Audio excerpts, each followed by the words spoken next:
All right, so we've got some amateurs ready to sign here to start episode 23. And we've also made some new signings to the gym. We'll get over those in a second.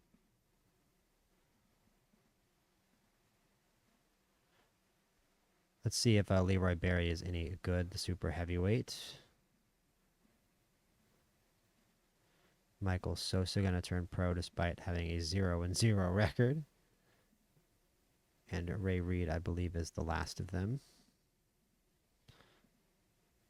Yeah, there should be no more. Let's take a look at the guys we have signed first. I believe we didn't sign anyone that wasn't 0-0. Alvin Cusimano from Marshalltown, Iowa. Aggressive, accurate puncher, takes punishment well, good stamina. I believe he has a good future. The intelligence may hold him back.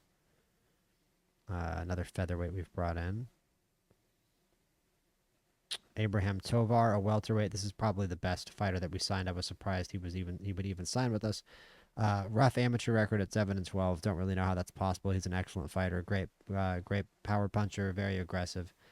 Pretty dirty fighter, but also that 20 defense sort of sparkles off the page there. We'll see what Abraham Tovar turns into. Max Nieves, I said I signed no one who had a record. He is 1-0. We signed him out of Belmont, Massachusetts because of this tremendous right column here. Dedication, intelligence, stamina, the stuff you can't teach. He does it well. And we'll see how much we can grow him in the future.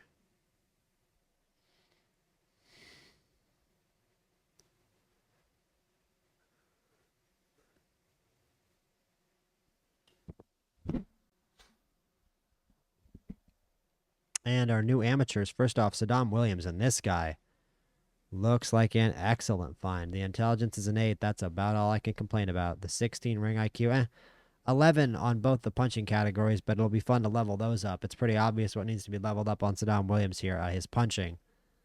That's about it, though, because the rest of the left column is fantastic to go with 20 stamina.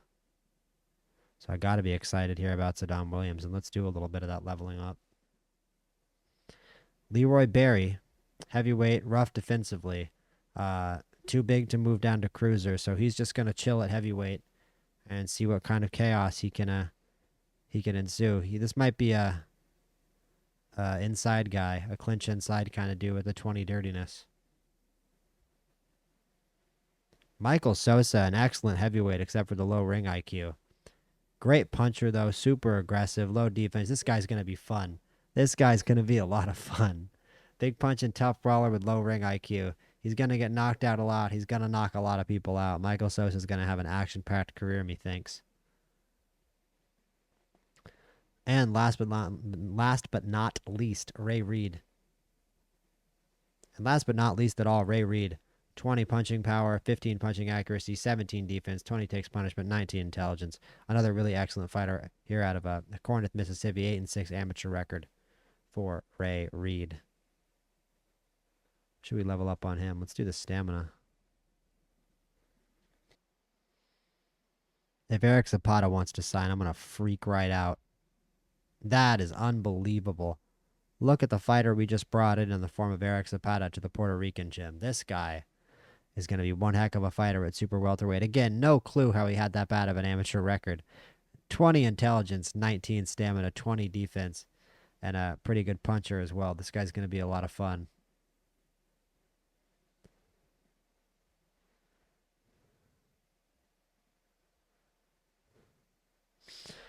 And our first strawweight as well. He's a massive strawweight at 5'4". Weird to call 5'4" massive, but that is very big for a strawweight. And we haven't had a strawweight yet. So we're going to sign Antonio Calderon.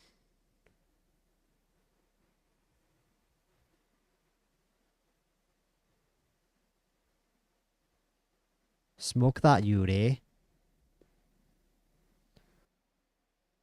And I unfortunately don't see any Canadian fighters here other than Eric Forbes. I think I'll sign him.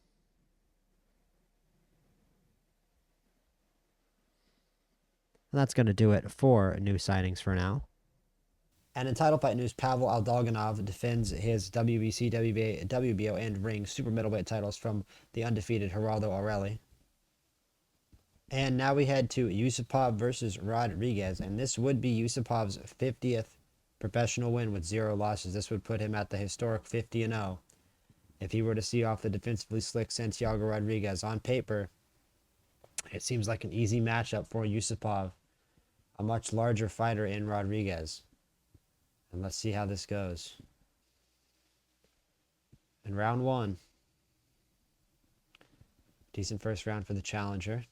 Second round for the challenger as well. Yusupov bleeding from his nose. Yusupov, the more damaged fighter, through 3. Sardor, Mr. Yusupov, sir. Would you like to defend your title? Would you like to be the first fighter in history to go 50-0? Assuming Floyd Mayweather doesn't exist in this universe? Apparently not. So Sardor Yusupov has decided to get his ass kicked for the first time in his professional career. And he loses to Santiago Rodrigues, who was supposed to be a complete walkover. I don't even have much to say. I'm glad that's not our fighter. I would be spiking every single object in my room. I'd just be like throwing shit off the walls. I'd be furious. I'm sure Yusupov's camp isn't very happy, but man, sometimes fighters just become washed up overnight. Incredible. Incredible. Sardor Yusupov, on what was supposed to be the biggest night of his life, lays the biggest of eggs. And I mean, there's something to, like, is that not why Mayweather fought McGregor for his 50th win? Like, give yourself even more of a walkover than this. This guy's a little bit too much of a pro. I mean, he's a lot bigger. Dog, he's got a 9-inch reach advantage. Look at that. You know? I mean, isn't Yusupov somebody who came up a couple of weight classes as well, I believe? No, he's been in this weight class, so you figure he's probably fought someone that big before. Wow, man. What a moment. Sardor Yusupov is not the first 50-0 fighter, and I mean, who's even the closest next person to that 50-0 mark?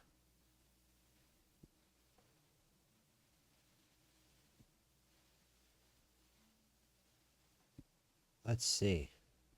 Rankings pound for pound. Interestingly enough, Jorge Rivera from Puerto Rico is the #1 pound for pound fighter in the world right now, according to the rankings. Luis Rodrigues in 5th. I don't know what happened to Gilberto Gomez. The most notable fighter left is Gilberto Gomez, who is inexplicably ranked 16th instead of 1st in the world rankings. Now, Gomez is in this loaded welterweight division, so there's every chance that he tastes defeat soon.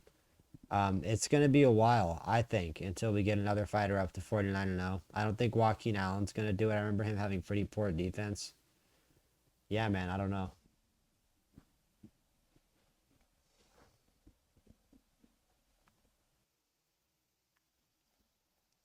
And here's John McKenzie Morrison on top of the North American Super Lightweight rankings. I remember wanting to sign this guy out of the amateurs, and he wouldn't sign with us. He's 20-0 now.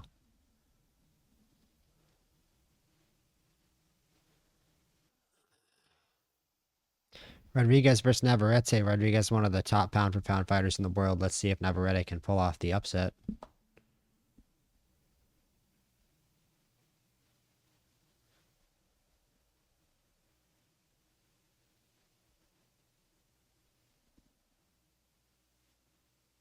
Rodrigues looks like he's going to defend here.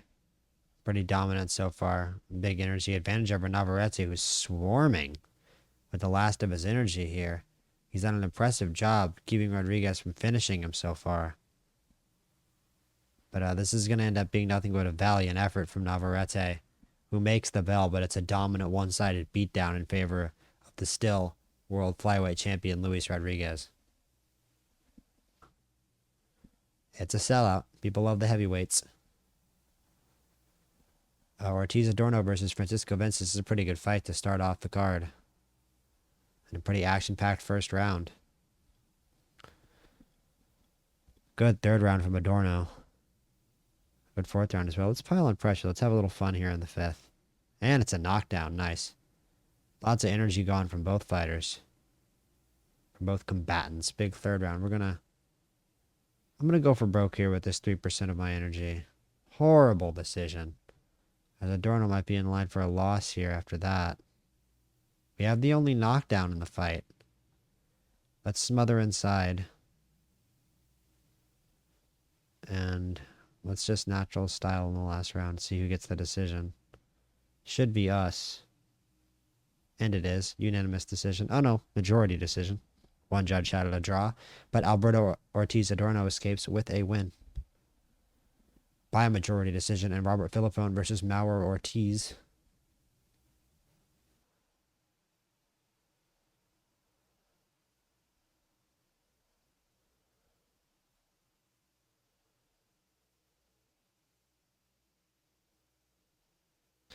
Across the Casper Ghost Patterson versus Dustin Alvarado. Go to first round for the Ghost. Two big cruiserweights. Another good round for Patterson. We're going to go to the body here in round 3. Patterson having a really strong fight. And it's a KO in round 4. And it's 10-0 for Carlos the Casper Ghost Patterson. Brandon Ramos also undefeated here against Giovanni Carls. Big heavyweight matchup. Let's tell him to look for the KO here in round 3. He doesn't get it, but he almost gets it. We'll go back to natural style in round 4. And there's the KO from Brandon Ramos, who moves up to 10-0. Very special fighter. And that aforementioned supporting bout, Eben Rodrigues versus Robert Lamana, should be a banger in the heavyweight division. This is a banger. And I know bangers. And I know bangers. That's how he says it. And I know bangers. Ooh, speaking of bangers, it's a knockdown. Lamana not throwing much in the fight, but off the back foot with a big overhand and knocks down Rodrigues, who struggles to his feet at the count of 9. And we're still damaged here. Badly damaged. Both fighters down to their last.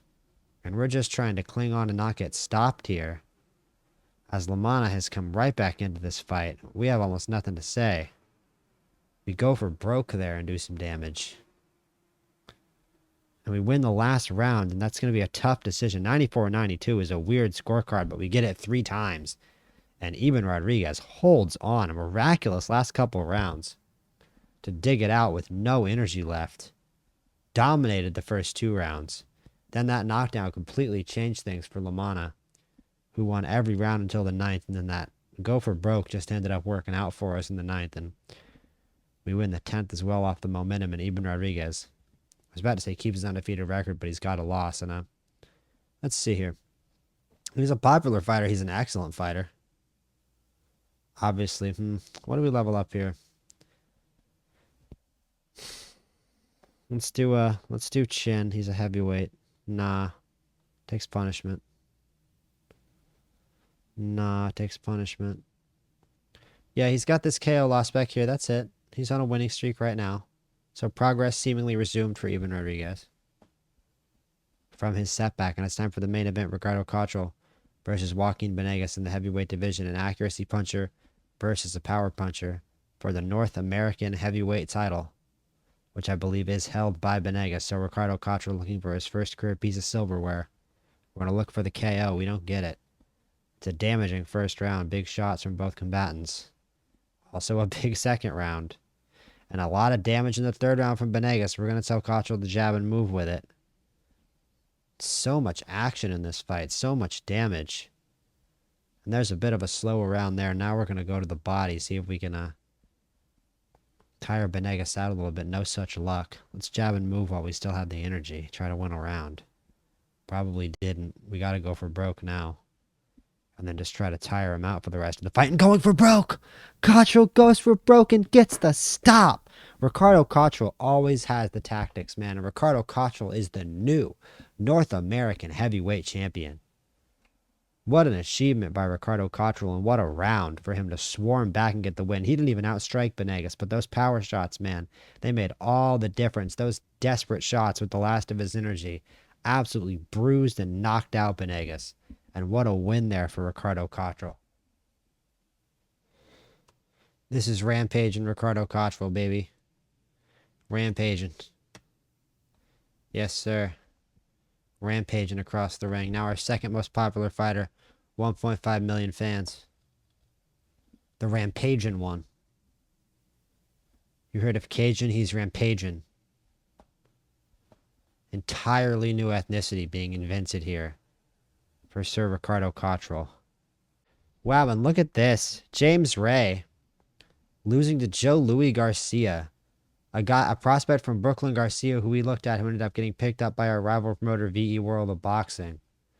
Knocks out former long-reigning heavyweight champion James Ray. And what a fall off for James Ray from 46-0 to a 3-loss losing streak to a 3-fight losing streak. We didn't have any room at the New York gym, but we signed him to the Puerto Rican Punch Palace, even though he's American. Just a little gamesmanship, if you will, there. Rafael Stevens, this guy's an excellent fighter. The defense is awesome. The chin is great. The intelligence and dedication, the intangibles are wonderful. Still a young fighter. We'll take a chance on him. Mario Ortiz versus Takeshi Minamoto for 2 super bantamweight belts here. Minamoto dominating the fight so far through the first 2 rounds. Strong third for Ortiz. Stronger fourth, takes a big lead in the fight. Chases the finish and gets it in the 5th, and Mario Ortiz retains his belt and avoids his 10th professional loss. Sean Watts is going to have to defend his IBF WBO World Super Lightweight titles that he won off Salim Abdullah from Soren Zolak, who looks like he might be the best fighter in the entire world, from Sarajevo, Bosnia and Herzegovina.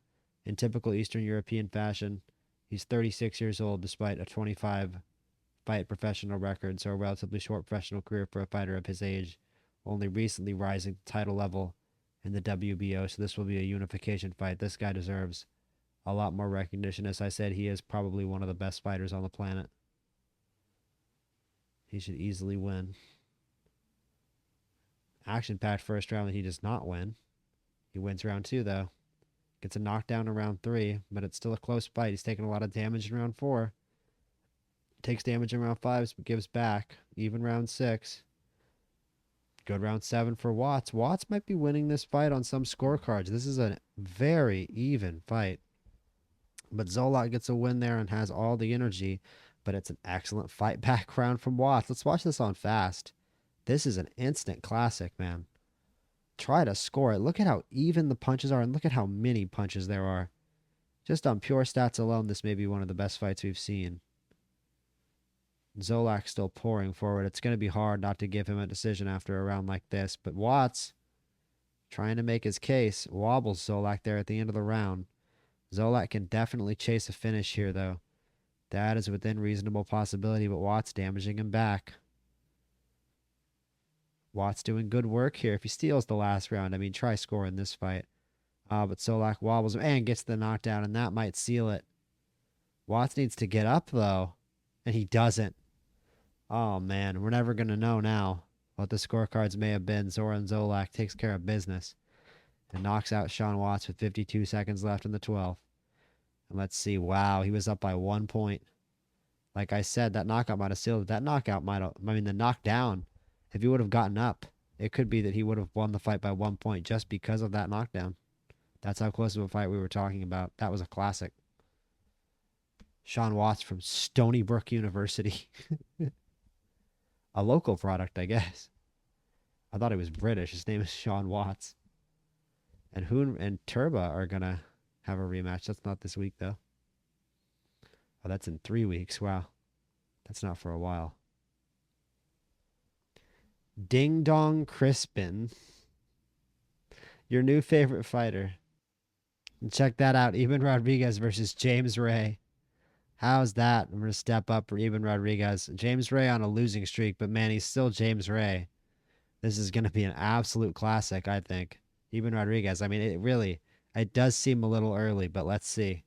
Let us see. And I feel a similar way. Let's see about this Tony Seals fight here against Charles Thomas. Trust me, this is the worst fighter I could have matched up the real deal against. The real deal didn't look too much like the real deal when I compared him to a lot of the middleweights that we had to fight against. Thomas with 20 ring power, 19 ring power, 20 ring punch accuracy, or whatever it is. A lot of these dudes were just 20s all the way across. I saw defensive skills at 7, and I was like, yeah, sure, let's fight Charles Thomas. That's the easiest one. Tony Seals has a task ahead of him. Any middleweight has a task ahead of them. There is just some loaded divisions in the middle here. Welterweight and middleweight are stacked right now. Manuel Soto versus Octavian Laverick in the light heavyweight division. This guy also, just numerous insane light heavyweights for Soto to fight, including a lot of them in our own stable. There were quite a few fights where I was like, no, I'm not doing that one. I think Vashawn Barrett was one of them who's going to beat up on Brian Olivares, hopefully. Andy Fish versus Ahmed Diallo, the current, I believe, European super welterweight champion. Tony Ali versus Elijah Rosario, Lawrence versus Louis St. Cruz, and Derek Mitchell versus Escrine Latoria. And it's time for another super fight for Oleg Zakopov. After defeating Edgar Amperan and taking his 0, he's going to try to take Alberto Gomez's 0 too. Could you imagine? Could you imagine if he beats them both back to back? If he takes both their 0s back to back, the ultimate giant slayer. That would be nuts, man. Could you even imagine? Another insane, undefeated clash. Zakopov's got a big height and reach advantage. For what it's worth. Let's go to McCreary versus Guidry from Dignity Health Sports Park. And Mark Martinez dominates Cervantes to get his 5th career win. And Rigoberto Grant with the knockout in the 2nd round. Trevano Williams versus Kamal Farid. Williams looking to extend his winning streak. Huge round there for the killer. The World Destroyer. The Universe Eater. The Crusher of Souls. Rico Hartman versus Jesus Peruano. Hartman continuing to pour forward.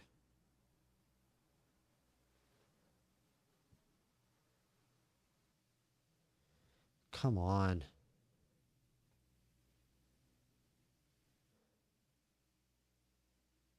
And Hartman tried to blow that fight there at the end, but he won. He did enough early in the fight to win it. He didn't really follow through. Not really a full effort there, but it's a win for Hartman over a contender in Jesus Peruano, or at least a presence in the super middleweight division pretty consistently in Jesus Peruano. We've fought him a few times. He's given us trouble. And speaking of giving us trouble, Augustine Rojas could do just that. Brian Mitchell has had a perfect career so far at welterweight. Nothing but knockouts. In 17 fights. How long can he keep that going for? Not a good round 4 there. He had a good round 3. We're going to pile on pressure. I feel like he needs to. We just haven't really gotten into a round here, and that wasn't smart. We're going to cover up. We've got him on energy. We're not winning rounds, though. We're slightly bigger. He's just winning every single round. Let's jab and move here. Make him try to follow us. Try to get a round win. And then we kind of have to go for broke here. And what will the final scorecards be? It's not a good effort from Brian Mitchell. And it's a draw. He lost on the only scorecard that had a definitive result. I think that's fair, but I'm very disappointed that Brian Mitchell's going to have a draw. See? See how I actually think about it? A draw on his record. I'm disappointed he's going to have a draw on his record, and I'm disappointed in the effort. I just kept waiting for a round with more volume to come, and I ended up having to force it at the end of the fight. That was a bad one from the East Bethel Bomber. And he definitely doesn't have a record of all knockouts now. The thing is, his record will look a little better. I think he may almost have taken a draw over a win there, because it keeps his record 17-0-1 with 17 knockouts. All of his wins are still knockouts. And I think he might actually, just for ego purposes, have it that way. He might prefer it that way. Funny enough. And McCreary versus Kenneth Guidry. A tough young challenger here for McCreary in the welterweight division. What can the old lion bring to the table? Some rough rounds so far, but he's in it through 4. Through 5, it's such a close fight. Guidry winning by narrow margins, apparently, according to the judges. We just need to get rid of some of the last of this energy here. We go to the body, and we succeed in that. We'll go natural style. And then we're going to have 2 rounds here to pile on pressure. And it's just not enough. We're going to have to go for broke. And I think McCreary lost that fight. And it's another draw. So, a thoroughly nonplussed crowd this evening. Couple draws in what should have been a much more entertaining event. And instead, it's a night of non-conclusiveness.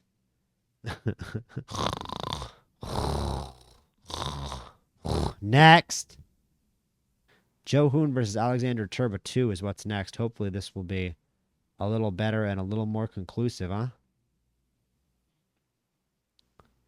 Oh, and Turba has knocked out Hoon. And Joe Hoon climbs back just to fall again. Wow. And this rivalry has maybe ended, maybe it's a fourth. Maybe with Hoon being a much more celebrated, decorated fighter, he manages to get a 4th fight. And then maybe we end up with a 5th fight if Hoon wins that one. Who knows, man? But that is a rivalry for certain. It may be over, it may not be. And Emerson Gomez moving up another weight class, his 3rd weight class, I believe, up to light heavyweight to take on the dangerous Sergey Zangiev, 24-0. This may be a step too far for Gomez, who has poor chin and poor on the canvas. Look for Zangiev to try to crack that chin. Zangiev's going to throw a lot of punches no matter what. Yeah, and I don't know how Gomez is going to take this punishment this far out of his weight, but he gets a knockdown. Man, Gomez is an incredible fighter. What a warrior he's been so far in his career. And he takes Sergey Zangiev 0, and Emerson Gomez is officially a real G. That was unbelievable. Emerson Gomez, now a light heavyweight champion. And despite having no chin left as a 26-year-old at only 5'11", he is the light heavyweight champion of the world. Oh, never mind, he already was. I don't know why I'm saying this like it's news. I don't know why I'm saying this like it didn't happen already. And the Florida man roams the halls of the Amway Center. Fred Morales versus Eduardo Flores. Randy Dale versus Domingo Jimenez, Jose Edwards, Raymond Pena, Ramos Edwards, and the youngster Leroy Barry all fighting on this card. Let's start with Leroy Barry. And there is a knockout for Barry. Edwards versus Hamada. And there's a KO by Edwards.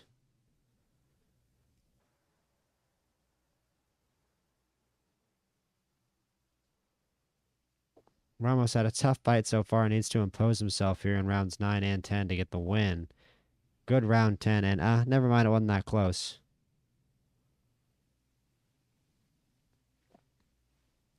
As Brandon Ramos remains victorious in the heavyweight division, now 11-0. Raymond Pena looking for another win here against Oscar Dominguez. Raymond Pena always moving a little quietly here. Now it's super lightweight, having moved up a weight class. Let's see how he fares. Or continues to fare. Taking a little damage here. We're going to go to the body. And Pena gets KO'd trying to go to the body. Big shock. And yeah, super lightweight may not be the right move here for Raymond Pena. Just trying to get him back to winning ways, and it has not worked so far. Edwards versus Pacheco.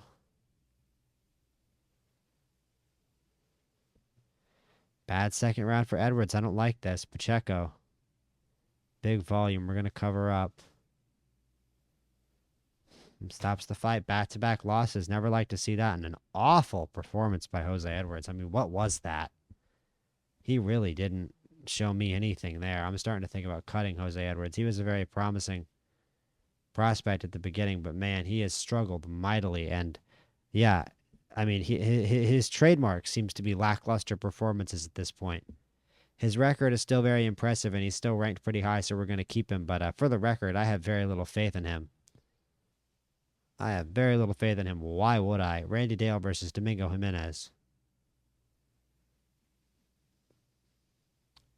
Ooh, I was about to say, and there's a knockout, but Jimenez gets up at the count of 9 to avoid the knockout. Dale continuing to pile forward and gets his 30th professional win. Congratulations to Randy Dale. His 30th professional win in professional boxing.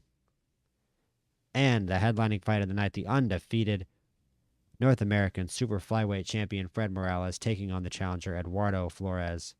Can Morales secure another win? Solid first round, controlled first round. Good second round by Flores. Even third round. Morales takes the fourth. Big round from Flores. I'm a little disappointed in it. No, never mind. There's a good round by Morales. Good comeback round there. We'll give him one more round to work. Nice.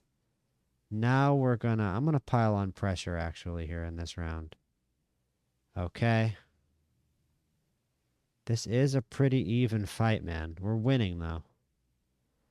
Yeah, I see no need to go crazy. We won that fight. I would say not the most eventful, but there was a lot of action by Fred. Fred kind of beat his ass, I can't lie. It's still an impressive performance by the Florida man, and really strong down the stretch as well, and a great last round. Put a nice cherry on top of that performance, and Fred Morales, a 31-0. No knockout, though. Only his third career fight without a KO. So Flores can brag about that in the future when Morales is a legend. Legend, which he will be. We've also set up Gervonta Williams versus Bishaka Demilo. Take a quick look here at which fighters are on the undercard. We're also probably going to schedule off screen a showcase of boxing talent card. We have a lot of new young fighters coming in. Thought I'd never do a showcase of boxing talent again, but they're useful for when you have a lot of young fighters, you need to get some early wins. Time for a title fight, Bill Donnelly versus Henry Tafer. And Donnelly pouring forward. Donnelly is just a nightmare, man. It's no wonder he beat Seals. I mean, Seals beat Tafer. Donnelly is just brutal. Heavyweight title fight now, Michael O'Malley, the slayer of James Ray, looking to defend his titles against Nicholas Prieto, a longtime face in the heavyweight division. He's been one heck of a prospect for a while. Maybe a little bit of an early title shot for him here, but we'll see what the Pride of Buenos Aires can do. Good first round for the champ. Good second round from Prieto. O'Malley's got a lot of haters. There's a lot of James Ray fans that love to hate on him. Can he prove them all wrong? Prieto having the fight a lot of people thought he would have, taken the damage to O'Malley. Proven to have the fighting IQ, proven to have the hand talent. O'Malley not being able to do enough here. There we go. There's a good round in round 10. Finally starting to come back after Prieto dominated the middle part of the fight, but there hasn't been enough damage here from O'Malley. Man, who do you pick in this one if you're a judge? O'Malley steals the last round, making it even harder. Judge 1 gives it to him. Judge 2 and gives it to Prieto. And Judge 3 gives it to the winner by split decision. Michael O'Malley. And the Argentine boxing fans are going to want a rematch of that one. Prieto is going to think he did enough. Absolutely. 22 power punches is a lot. A knockdown would have got a long way in that fight to deciding a winner. But to me, listen, Prieto had an emphatic first round and dominated the entire middle of the fight. I think he won. I don't think O'Malley really did enough, and the voice of the Michael O'Malley haters is going to grow a lot louder after that one.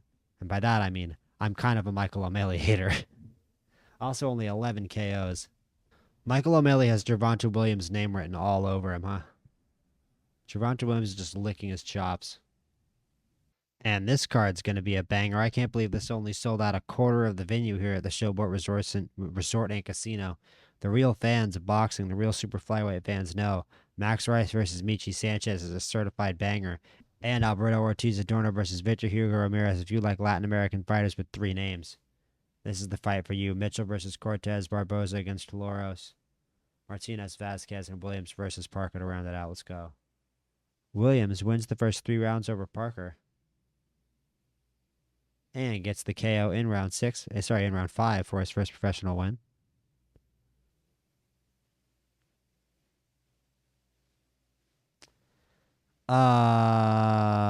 Wow. So this game can be interesting sometimes. I mean, we just stayed on natural style.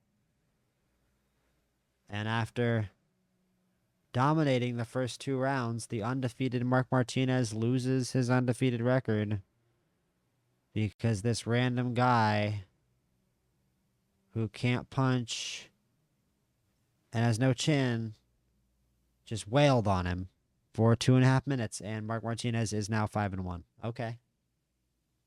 All right. I mean, let's have a look here at Mark Martinez. We do have a lot of fighters now. We're going to have to cut some people, so Martinez not really doing himself any favors there. Where is he? There you are. He's good. He's okay. Lost a lot of fights as an amateur. And he's fought nothing but gimmies so far, so the jury's still out on Mark Martinez. He's got kind of a loaded record. And Corey Barboza, the short super welterweight, with a win over Brian Haloros. Mitchell versus Cortez. This should be a good one. 2 power punchers. Slow first round. Cortez gets the second round. Mitchell wins the third. We'll pile on pressure here in the fourth.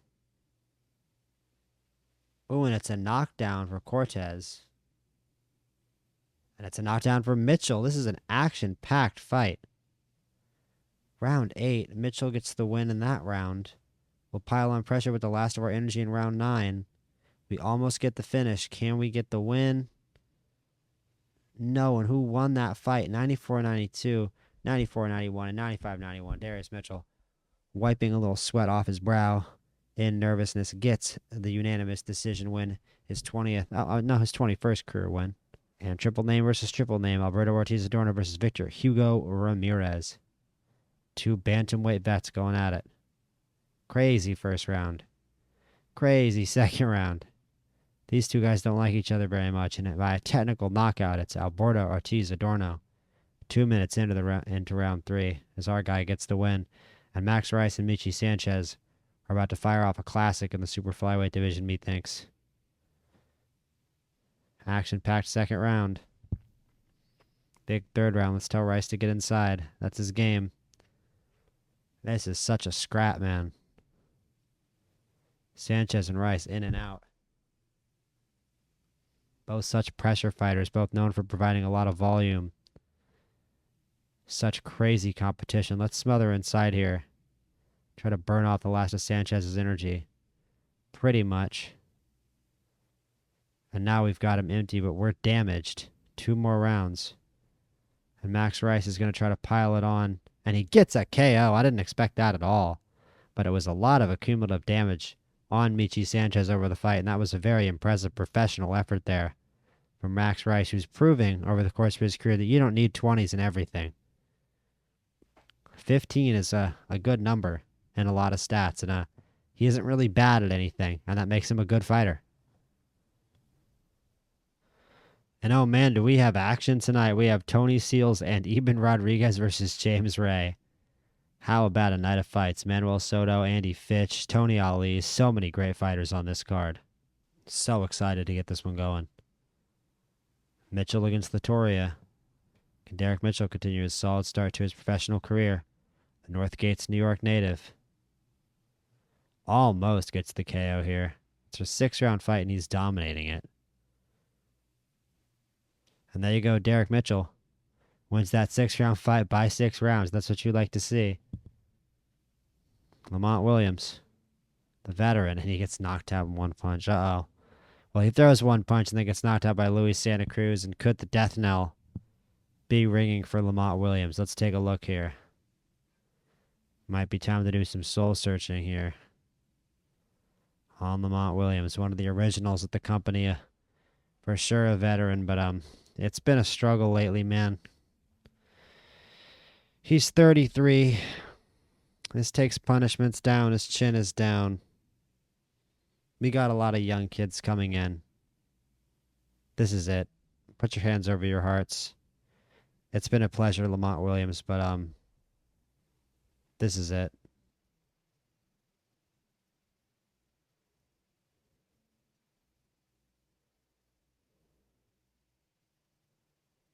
And Tony Ali with a pretty effortless win there over Elijah Rosario. Looked pretty even on the cards, but I feel like apparently he was losing It didn't feel like he was losing to me.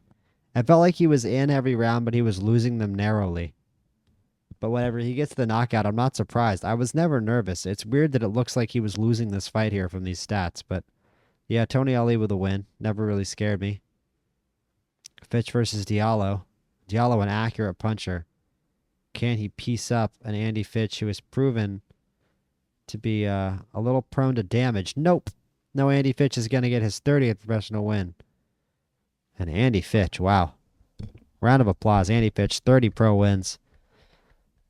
And a win over the European champion at super welterweight. So another achievement here for Andy Fitch in his new division where he's gotten roughed up a little bit, but a good win there. And Bashan Barrett looking to go to 12-0 against Brian Olivares. The last of Barrett's privateers. Come on, Bashan Barrett. Oh, I wish I was in Sherbrooke now. The last of Barrett's privateers. Bashan Barrett with a knockdown and a knockout. Bashan Barrett's privateers Barrett. He's not even Canadian. That song is Canadian. Manuel Soto. I don't want to hear any excuses for Manuel Soto. I want him just to win this fight. He's dominating this fight right now. Laverick is getting his butt kicked. There we go. Now we can pile on. I mean, he's been piling on the whole fight. Pile-on pressure feels redundant. There we go. Manuel Soto with his 15th pro win and his 15th pro knockout. Still a danger in the light heavyweight division. And Tony Seals versus Charles Thomas. Not great from Thomas. We're going to need Seals to jab and move here to stay out of trouble. Thomas is doing a lot of damage, and it's even more damage. Tony Seals has proven that he can cover up before. So much volume from Charles Thomas. How do we keep him off of us? He just won't stop punching. He's got low defensive skills. Let's go to the bot now. Let's just pile on pressure. Against low defensive skills, let's just try it. It did not work. I'm going to go to the body now. We've got to try to get rid of some of his energy. It worked okay. Let's smother inside this time. We get a knockdown. That worked. That worked okay. Tony Seals, let's go for broke. What an event there in the fight. This has turned into a crazy fight now with that knockdown. Thomas is dominated. Thomas is way ahead on the stats. But Seals could have swayed some judges with that knockdown, and now he's chasing a finish here. After that look for KO, can flick the switch. Flick the switch. Can the real deal. Oh, man. We're going for broke in this last round. And we're going on fast. What a fight this has been. Thomas with a good start to the round. If Seals doesn't do something big in this round, he's not winning this fight. Lands a combination. It's low volume. Big ones to the head. Now it's not going to be enough. As he's getting scored on here, Thomas is winning this round, actually. Seals lands a combination to finish it off. From Thomas there, he loses on the first, on all three scorecards. It's a very narrow fight. But it's a win from Charles Thomas, who takes Tony Seals' North American regional middleweight title off of him. And that fight might be worth a rematch. It's a bad step back for Tony Seals and more damage that he can't really afford to take, unfortunately, for the real deal. And if you're worried about the company right now not really seeming to have an A side with the recent downfall here of the real deal, it's obviously not a great loss. Charles Thomas is a pretty good fighter, though. An underrated fighter, but a good fighter. And now a North American champion. And if you're worried about the downfall of the real deal, I mean, you've got Brian Mitchell, Eben Rodrigues, Gervonta Williams. There's plenty of guys on the come-up. Don't forget about Moraes at 31-0, and Randy Dale is, as always, as advertised. And we got a big fight right now. Eben Rodrigues versus James Ray. We're going to watch this whole thing on fast. I never thought we'd get to fight James Ray. To be honest with you, I never thought any of our heavyweights would ever get up anywhere near the any kind of position to fight against him while he was still at the top.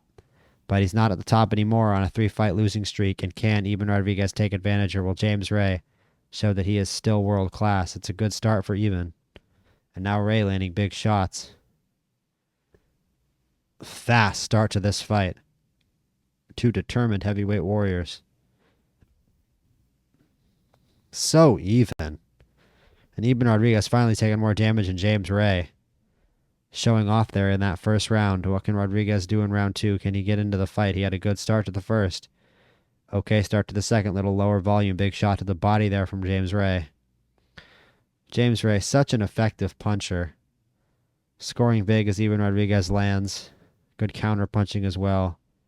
James Ray so far putting on a show of all of his skills, but Rodrigues may have managed to sneak that second round.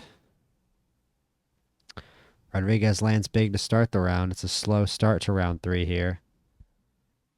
Rodrigues out to a big lead. Ray has damaged Rodrigues, but now Rodrigues has damaged Ray. And there's a knockdown for James Ray. Unexpected. A flash knockdown. Rodrigues up at the count of 3 and lands a combo. But he lost that round due to that knockdown. And can Eben Rodrigues recover from the knockdown? We're obviously going to cover up. That's always the move after a knockdown in a heavyweight fight. And hopefully covering up can get rid of some of Ray's energy as well as he chases us around. Even round, slow round. Ray now landing towards the end of the round. And we're still the more tired fighter. Let's smother inside. It's a heavyweight fight. I feel like that's better than to go to the body in heavyweights. And it does work pretty well. It works okay to tire him out. Made me nervous. That's why I went on fastest. And that should have made me nervous as well. It's another knockdown from James Ray, who's just a brutal, brutal fighter. And we managed to sneak a round win there. Does Eben Rodrigues. It's another round win. But we're somehow the one taking more damage. We're piling up rounds, though. And we've now been knocked down twice. We're going to need to pile on pressure and try to finish this thing. And I'll tell you what, we're definitely going for broke here. Feels crazy to go for broke. But, I mean, on a guy who's been knocked down twice. But look at the starting damage percentage for Ray, 62. And if Rodrigues can really combo something off, he can make a case for himself here. And he is. He's not going to make it all the way, though. He's not going to finish Ray. He might not even win this round. And it's another round win for James Ray. And what the hell? All 3 judges score this fight. Miraculously and somehow. For the winner, Eben Rodrigues. And James Ray can't buy a win. Two knockdowns count for absolutely nothing. All right. Well, you know what? We beat James Ray. Hey. I mean, I don't think we actually did, but according to the judges, we beat James Ray. I think this fight was in New York. Yeah, it is. You know what? James Ray's from Boston. There, that explains it. Fuck Boston. Oh!